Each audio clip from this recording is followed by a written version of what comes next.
Hey guys, welcome back to The Readers. I hope you are having an amazing day. Let's get right into the stories. The first one is an entitled People's Story. After 5 years of saving every penny, my wife and I finally bought our dream home. It wasn't just any house either. This was a beautiful lakeside property in an established community that we'd been eyeing for years. The house itself was perfect, but what really sold us was the massive backyard that sloped gently down toward the community lake. We could already picture ourselves hosting barbecues and watching sunsets from our future deck. During the closing process, our real estate lawyer made sure everything was crystal clear. The entire backyard, right down to the water's edge, was ours.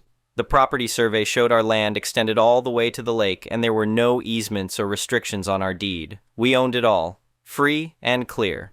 There was one thing we noticed during our walkthrough, a well-worn dirt path that cut across the very bottom corner of our property. Our realtor explained that neighbors had been using it as a shortcut to reach the community boat dock for years. Being new to the area and wanting to be good neighbors, we didn't see any problem with people continuing to use it. After all, it was just a small strip of land at the edge of our property. What we didn't know was that this seemingly innocent path would become the center of the biggest property dispute of our lives. About 3 weeks after we moved in, I was out in the backyard with a contractor, excitedly planning the multi-level deck we'd been dreaming about. This deck was going to be the crown jewel of our property, a beautiful space where we could entertain guests and enjoy those amazing lake views we'd fallen in love with. We were marking out the potential footprint when I heard the quiet hum of an electric motor approaching. I looked up to see a woman in her late 50s driving a golf cart directly toward us. The cart had a little sign on the front that read Community Patrol, and she was carrying a clipboard like she was conducting some kind of official business. She pulled up right next to us and immediately demanded to know what we were doing. I politely explained that we were the new homeowners and were planning to build a deck. I figured she was just being neighborly and checking in on the new residents. That's when she let out this dismissive little laugh that immediately put me on edge. She informed us in no uncertain terms that we absolutely could not build where we were planning. According to her, the location violated community setback requirements because it was within 15 feet of what she called the community access path. The contractor looked at me with confusion written all over his face. I felt this hot flash of anger rising in my chest, but I tried to stay calm and reasonable. I explained that according to our property survey, that path was actually on our land, so community setback rules wouldn't apply to our own property. That's when she really showed her true colors. She introduced herself as the Community Association president and told me in the most condescending tone possible that she'd been running things for 10 years. She claimed that path had been community property for longer than that and was the only way for dozens of families to access the boat dock. Then she played what she clearly thought was her trump card. She informed me that the board hadn't even processed our membership application yet, which meant we weren't officially members and had no rights in the community. She threatened that if we so much as put a shovel in the ground, she'd fine us daily and put a lien on our house before we could even finish unpacking. I was stunned. Here was this woman, standing on my property, telling me I couldn't use my own land because I wasn't part of her little club yet. The audacity was unbelievable. After she drove away in her ridiculous golf cart, I called our lawyer immediately. He reviewed our deed and survey again and confirmed what we already knew. We owned that land, path and all. There were no easements granting public access and no restrictions preventing us from building where we wanted. But wanting to follow proper procedures, we submitted our detailed deck plans to the association anyway. 2 weeks later, we received a formal rejection signed by the same woman who'd confronted us. The reason given was encroachment on community property, which was complete nonsense based on our legal documents. I decided to attend the next monthly association meeting to present our evidence. I brought notarized copies of our deed and the official property survey map, thinking that once everyone saw the facts, this would all be resolved quickly. I couldn't have been more wrong. When it came time for my presentation, the president immediately cut me off before I could even start speaking. She announced to the room that the issue had already been decided and the board would not endanger community access to the lake for the sake of one member's oversized deck. The other board members just nodded along like puppets, refusing to even look at the legal documents I'd brought. The whole thing was clearly orchestrated to shut me down without actually considering the facts. I left that meeting more frustrated than I'd ever been in my life. The retaliation started the very next day. I came home from work to find a bright orange violation sticker on our front door. Apparently, we were being fined $50 for improper storage of a garden hose. The hose was neatly coiled on a hose reel attached to the side of our house, exactly where it should be. That's when I realized this woman was on a complete power trip and had no intention of listening to reason or following the law. She was going to use her position to make our lives miserable until we gave up on our plans. But looking at that ridiculous violation notice and then at the path cutting across our property, I started to get an idea. If she wanted to play by the rules so badly, then I'd make sure we followed the rules to the absolute letter. I called our lawyer and had him draft a formal cease and desist notice.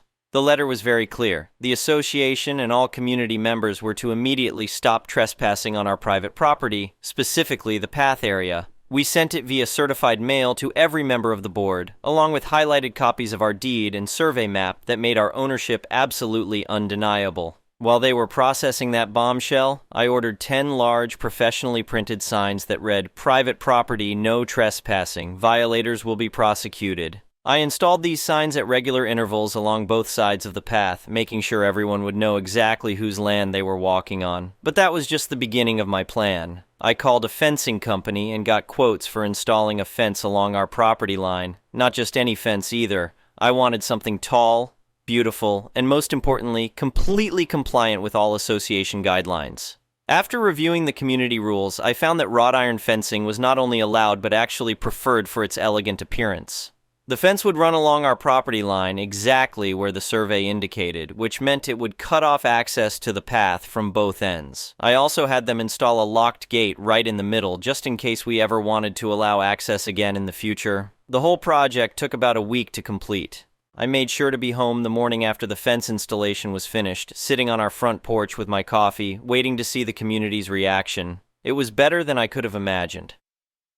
One by one, neighbors started walking down toward the lake carrying coolers, beach chairs, and fishing gear. I watched as they reached the spot where the path used to be accessible, only to find themselves face to face with 6 feet of beautiful black wrought iron fencing. The confusion was immediate and obvious. People stood there staring at the fence like they couldn't believe what they were seeing. Some tried walking around to the other end, only to find it blocked there too. Others started making phone calls, probably to the association office or board members. Within an hour, cars were driving slowly past our house as people came to see the fence for themselves. By noon, the association president herself showed up in her golf cart, standing at the fence line with her face turning various shades of red and purple. She was clearly furious, but couldn't do anything about it because the fence was completely legal and properly installed on our property. The community was in absolute uproar. What had been a convenient 30-second walk to the boat dock was now a half-mile journey around the main roads. People who had been using that shortcut for years suddenly found themselves having to drive or walk much farther to reach the water. The association office phone was apparently ringing non-stop with angry calls from residents demanding to know what had happened to their path access. But here's the thing. Many of these same residents had heard our side of the story by then. When the drama first started, my wife had posted our legal documents on the community social media page, explaining exactly what was happening and why. So while some people were angry at us for blocking the path, just as many were furious with the association president for creating this mess in the first place. They realized that her arrogance and refusal to acknowledge our legal property rights had cost everyone their beloved shortcut. An emergency association meeting was called for the following week. This time, the room was packed with angry homeowners demanding answers from the board. The president tried to blame us for being unreasonable property owners, but several neighbors stood up with printouts of our survey map and defended our rights. One resident, who turned out to be a retired real estate attorney, gave an impromptu lecture on property law that left no doubt about who was legally in the right. Another neighbor pointed out that the association had created this problem by refusing to acknowledge clear legal documentation and trying to bully new residents. The board was completely cornered. Under enormous pressure from the community, they finally voted to formally acknowledge our property boundaries and issued a written apology for the misunderstanding. They immediately approved our deck plans without any modifications. The humiliation was apparently too much for the association president. She submitted her resignation the following week, citing personal reasons for stepping down. Word through the neighborhood grapevine was that she'd become something of a pariah among residents who blamed her for losing their path access. But here's where the story gets really satisfying. Once our beautiful deck was completed, and it turned out even better than we'd originally planned, we decided to show some goodwill toward our neighbors. We unlocked the gate and placed a small, tasteful sign at the path entrance that read, "This path crosses private property, access graciously provided by the homeowners. Please be respectful." The response from the community was incredible. People started stopping by to thank us personally for reopening the path. Several neighbors brought welcome gifts and apologies for not speaking up sooner during the whole ordeal. We even got invited to a community barbecue where multiple people made toasts thanking us for fixing the association. The new association president reached out personally to introduce herself and assure us that the board would always respect property rights going forward. She also mentioned that they were reviewing all their procedures to prevent similar situations in the future. Our deck became the talk of the neighborhood, but for all the right reasons this time. We host regular gatherings where neighbors can enjoy the lake view, and we've become genuinely popular members of the community. People often comment that our little property dispute actually brought everyone together and improved how the association operates. The former president moved away about 6 months later, apparently to a different community where she could start fresh. I heard through the grapevine that she'd had trouble selling her house because word had gotten around about her role in the whole mess. As for us, we couldn't be happier with how everything turned out. We got our dream deck, earned the respect of our neighbors, and proved that property rights matter even when dealing with overzealous association boards. Every evening, my wife and I sit on our deck watching the sunset over the lake, listening to the sounds of families enjoying the path we graciously allow them to use. We proved we were the owners when it mattered most, taught the whole community a lesson about property law, and absolutely came out on top. The whole experience taught me that sometimes the best way to deal with bullies is to use their own rules against them. When someone tries to intimidate you with threats and demands, the answer isn't always to back down or fight back directly. Sometimes the most effective response is malicious compliance, following the rules so completely and thoroughly that the bully has no choice but to admit defeat. That former association president thought she could push us around because we were new and didn't know how things worked in the community. She assumed we'd just accept her version of reality and abandon our plans rather than fight back. What she didn't count on was that we'd done our homework, knew our rights, and were willing to exercise those rights fully when pushed too far. The fence is still there, though we keep the gate unlocked most of the time now. It serves as a permanent reminder to everyone in the community about the importance of respecting property rights and treating neighbors fairly. And every time I see it, I smile remembering how we turned one woman's power trip into a victory for property owners everywhere. But the story doesn't end there. About 2 months after the former president resigned, we discovered just how deep her problems went. The new association board decided to conduct a thorough audit of the previous administration's activities. What they found was shocking. The former president had been operating like a dictator for years, making unilateral decisions without board approval and keeping poor records of her actions.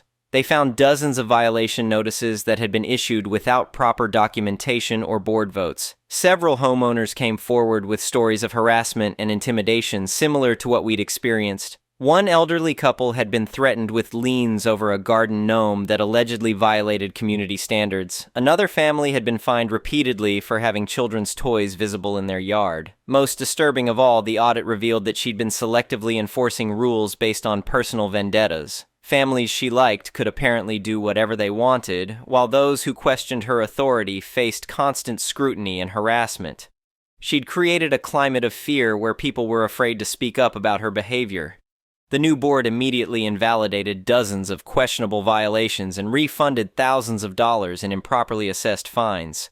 They also implemented new policies requiring board approval for all enforcement actions and established an appeals process for disputed violations. Several affected homeowners approached us privately to thank us for standing up to her when they'd been too intimidated to fight back themselves. One neighbor told us that our fence incident had given everyone else the courage to finally speak out about years of abuse.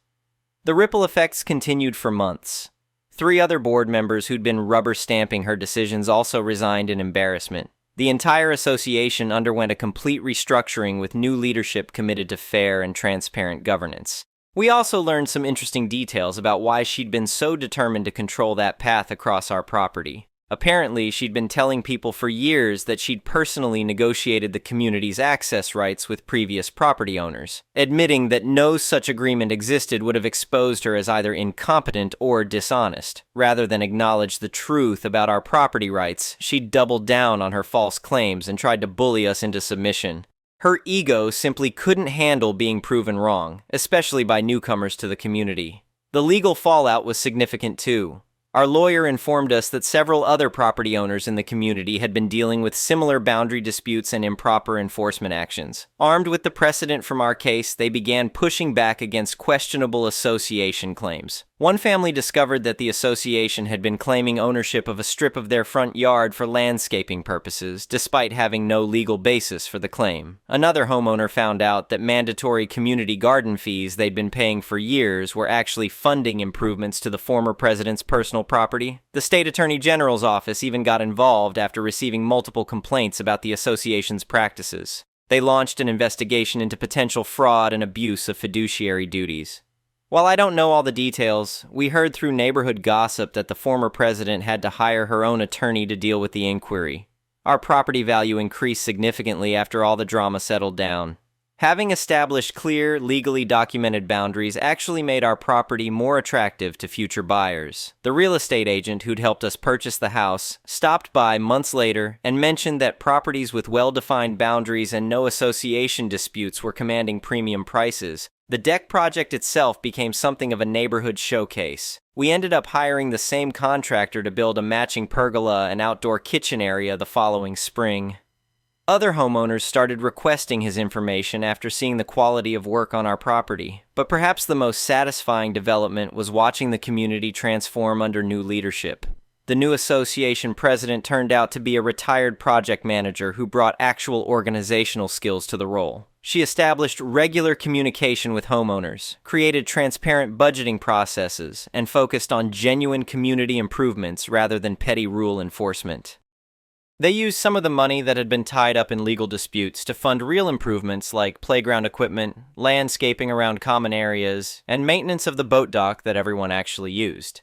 The association went from being a source of fear and frustration to something people were genuinely proud to be part of. We started hosting quarterly deck parties that became unofficial community social events. People would bring food to share, and we'd provide the space and lake access. These gatherings helped build relationships between neighbors who'd previously been afraid to interact with each other under the old regime. The path across our property became a symbol of how things had changed. Instead of being a source of conflict, it represented cooperation and mutual respect. We installed subtle lighting along the walkway and added some landscaping that made it more attractive while clearly marking it as crossing private property. Several neighbors asked about potentially formalizing the path arrangement through a proper easement agreement.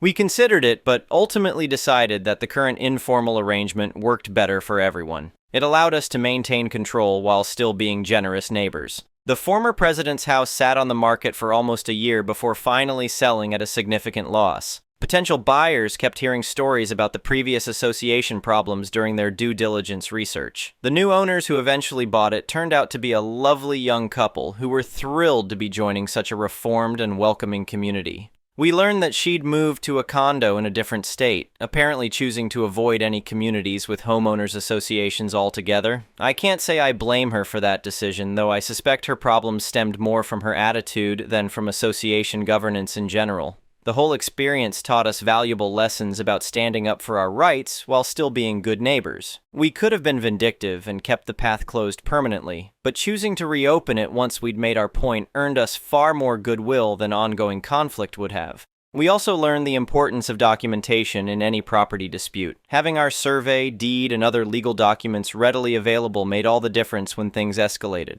Our lawyer emphasized that many property disputes could be avoided if people simply understood their actual legal rights versus what others claimed those rights were. The community Facebook page, which had been a source of drama and conflict under the old administration, became a positive space for sharing information and organizing neighborhood activities. People started posting about lost pets, recommending local services, and coordinating group activities rather than complaining about violations and threats. Looking back now, almost 2 years later, I'm grateful that the whole situation happened. Yes, it was stressful and frustrating at the time, but it ultimately led to positive changes that benefited everyone in the community. We went from being newcomers worried about fitting in to being respected, established residents who helped transform the neighborhood culture. Our deck remains the centerpiece of our property and our social life. We've hosted everything from intimate dinner parties to large community gatherings, always making sure our neighbors feel welcome to enjoy the space we fought so hard to create. The fence and gate serve as a lasting reminder of the importance of knowing your rights and being willing to defend them when necessary. But they also represent the power of choosing cooperation over continued conflict once you've made your point.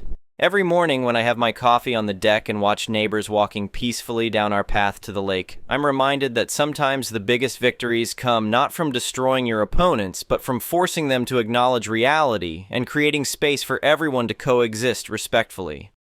The former association president tried to tell us we had no rights on our own land simply because we weren't part of her club yet. So we maliciously complied by exercising our property rights so completely and thoroughly that she had no choice but to back down and eventually leave entirely. We proved we were the owners when it mattered most, taught the whole community a lesson about property law and good governance, and absolutely came out on top in every way that mattered. But more than that, we helped transform a community from one ruled by fear and arbitrary authority into one based on mutual respect and genuine cooperation. That legacy feels even more valuable than winning the original dispute about our deck location. The path is still there. The deck is better than we ever imagined, and our neighbors have become genuine friends rather than potential adversaries. Sometimes the best revenge really is living well and helping others do the same. The next one is a pro-revenge story. I'm not sure if this is pro or not, but I got revenge on a douchebag I used to volunteer firefight with. This was in the early mid-2000s. I decided to go in the local fire department as a volunteer firefighter. I did it for about 5 years, and it was great. Training consisted of 3 months of fire training, 2 nights a week and all day Saturday, and then you would go to EMT training, another 3 months of training. I was about a year, and I was asked to help train some new recruits. One of the lieutenants, Amy, was a short, middle-aged woman who was so full of fire she could make a grown man cry. One of those people who commands both fear and respect wherever she went. Honestly, a great lieutenant and great person. When she wasn't being a drill sergeant, she was extremely kind and generous. She would often bake people cakes and treats and deliver them to the various stations in our department. However, in this new academy class that I was asked to help with, there was a cocky kid that we will call Aaron. Aaron talked big during the training and acted like he was the all-American hero. Like he was going to be the lead badass in Backdraft 2. He performed moderately well in training, but far from the top of the class. He gets assigned to Amy's station, which is a pretty quiet station in the department. A few months after he starts, Amy swings by my station one night to say hi. She brings us the motherlode cake from Claim Jumper. Massive 6-layer cake. She explained that she had treated her crew to a night out at Claim Jumper, which must have cost a lot of money. I think she took out about 8 people and bought a whole cake to top it all off. They had eaten the first 2 layers, so she gave us the remaining 4. We thanked her profusely and she left. Back then, the big social media platform was MySpace, and I decided to look up some of the people in the department to make friends. I came across Aaron's page and I noticed some photos of him and the rest of his crew at Claim Jumper with Amy. However, when I read the comments, he bragged about how he had purposefully ordered the most expensive dinner, appetizers, and drinks since Amy was buying. He bragged about how he was going to take advantage of her stupidity. This alone pissed me off because she was doing this super nice and generous. What an ungrateful, selfish dick. Then I read the rest of his profile. He had videos and memes on his page glorifying himself as a badass firefighter, bragging about running into burning building and how he was such a hero. He was flirting with girls, blatantly trying to impress them with how brave he is. Bear in mind, he just graduated from the academy 3 months prior and hadn't even gone to EMT school. He had never been to a house fire, and all he basically did was carry gear for the other fully qualified firefighters. It was too much for me to tolerate. So here is the revenge. I printed off copies of his MySpace page, including his comments about Amy and toxic bragging. I made multiple copies and took them to every station in the department. We all had pagers, God, I'm old, and a small keyboard at each station to send out text messages. I made an anonymous all-staff page to everyone in the department. I had to keep it brief since I couldn't fit a ton of characters. But I sent out his MySpace info and told everyone about how he treated Amy. Within an hour, Aaron had cleared out his MySpace page of all posts, photos, etc. A couple of days later, he deleted his account. It's a good thing I made so many copies. Immediately after this happened, he stopped coming to volunteer, and a few weeks later, I heard that he had quit. I later talked to Amy and admitted I was the one who sent the page. I told her I hated how he treated her, and she thanked me. She seemed really sad and hurt by what he had done. But being the tough, short lady that she was, she quickly got back into being an actual badass firefighter. She later started dating and married a fire chief that also helped at the academy. I've lost touch with her, but I hope she did well. She seemed pretty happy last time I saw her. Edit. I can't stop laughing about how this story ignited a firestorm about Claim Jumper's motherlode cake. The next one is a malicious compliance story. I'm a bridal consultant at a very popular bridal salon in my town. I have many years of experience and love what I do. Most of the bridal gowns in my shop are special order, meaning they must be ordered before they are made by the designer, and lead times can be anywhere from 4 weeks to 8.5 months. Not everyone knows this when they come shopping for a gown. That's the whole point of me being there. I make sure we can get the dress in time, any desired customizations or alterations are possible, and that the price is within the bride's budget. Well, when this particular bride and her mother stepped into the store, they went immediately to the racks and started ripping through the neatly hung gowns. I introduced myself, explaining that I would be their consultant for the appointment. This bride had a fairly short engagement, about 4.5 months, and I knew that only some of the gowns would be available in time. As I tried to explain to her and her mother the process, she sharply cut me off and told me to just let us shop and leave us alone. I was stunned to be spoken to so rudely, so I did as I was told. I left them alone. Even when I saw them looking at dresses twice her budget that wouldn't arrive until months after her wedding, I never took any of the gowns back to a dressing room or asked her if she'd like to actually try them on. Even after they stood by for a while, clearly waiting for me to take her back to the dressing rooms, I just continued on with my other work as if they didn't exist. Eventually, they realized that I had not intentions of acknowledging or helping them in any way, and they left without getting to try on any gowns. The owner asked me about it after they left, and I told her the whole story. She laughed and said, "Good for you." The next one is an entitled people story. So here it goes, another story from a tourist guide. This is a story from 2 years ago. Me and my GF had just started up our own tour company in Abisko in northern Sweden. And Abisko is almost as far north in Sweden you can go, right smack dab in the middle of nowhere, right next to nothing. And let me tell you, when you run the company, you get to interact with all the Karens and then some. One of our signature activities is called the Aurora BBQ. It's a tour where we first cook you a local traditional dinner and then go chasing for the auroras afterwards. The tour starts in Abisko at a local hotel, and we do provide pickup from a couple of other nearby hotels. The tour starts at 19 o'clock, and on this night at about 16 o'clock, this lady calls and says she has the Aurora BBQ booked for the evening, and she wonders if we can pick her up from her hotel. I ask for her name and find her in the booking system. She booked the tour a month or so earlier, and she didn't specify a pickup location, so we had assumed she would be coming to the starting point. Well, no matter, there is still plenty of time to add a pickup, or so I thought at least. So I proceed to ask her what hotel she is staying at. She says the name of a hotel I have never heard of before. This is a huge red flag, since there are exactly 5 hotels in Abisko and 2 more nearby, and that's it. So I ask her to repeat the hotel name. At this point, she gets a bit irate and says the name again and adds the information that it's right across from the train station and I should know where it is. And of course, there is no such hotel across from the train station in Abisko or anywhere near here. So I decide to look up the hotel, and a quick search later find the hotel, and it's indeed right across from the train station. Only thing is that this is a train station in Stockholm. Stockholm is 1,300 kilometers, about 740,000 bananas, from Abisko. The drive will take you over 14H on a good day. I of course tell her that the hotel is in Stockholm and we do not provide pickup from there. She immediately counters with, "But your website says you provide hotel pickup." Well, we do, but only for hotels in Abisko. She now offers to pay us for the pickup. "Lady, it's a 14H drive and the tour starts in 3H. It's literally impossible for us to do the pickup even if we wanted to." Now she gets a bit upset and starts complaining that we are too far away and we should have told her we are that far away from Stockholm. Like seriously, Abisko is part of our company name. Our address is in Abisko. The starting point is listed as a hotel with Abisko in its name. We have a Google Maps plugin on our website displaying our location, Abisko. There is nothing to indicate we are anywhere else.